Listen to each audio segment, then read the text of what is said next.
Hey everyone, welcome to day 41 of the scripture writing study. And today's verse continues from yesterday, which is yesterday was James 4:13. Now it's James 4:14. Whereas you do not know what will happen tomorrow. For what is your life? It is even a vapor that appears for a little time and then vanishes away. So tomorrow's verse, just as a heads up, is 4:15. But this whole section is super important, I think.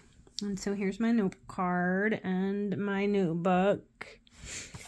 And I actually wrote, life is short and tomorrow is not guaranteed. I live life with God at the center of all my plans. In the end, that's all that matters. Okay, so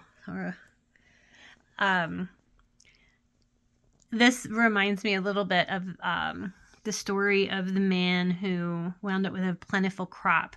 And he was like, I'm going to do all of these things. I'm going to party it up, or, eat, drink, be merry. I'm going to build these beautiful barns to store it, right? So he didn't have God at the center of his plans.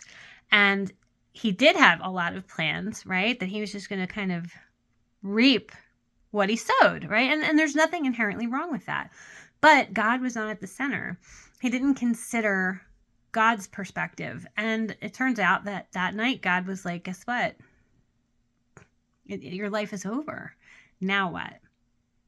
So when we make plans, I don't think that these verses are saying not to make plans, right? Because we have to make plans. Like, we can have an idea of what we want from our lives and what we're going to do from one day to the next.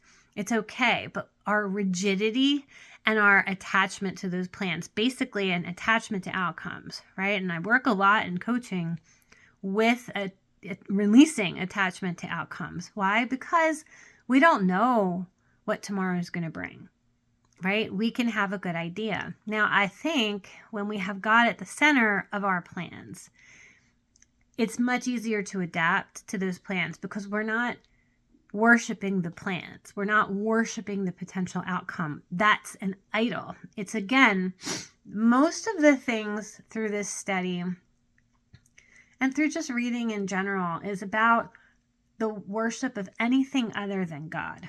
And when we put our plans and our own will and our own desires at the front of our lives, I think that we struggle when things don't work out the most. Whereas when God is at the center, I think clarity comes easier and adaptability becomes easier.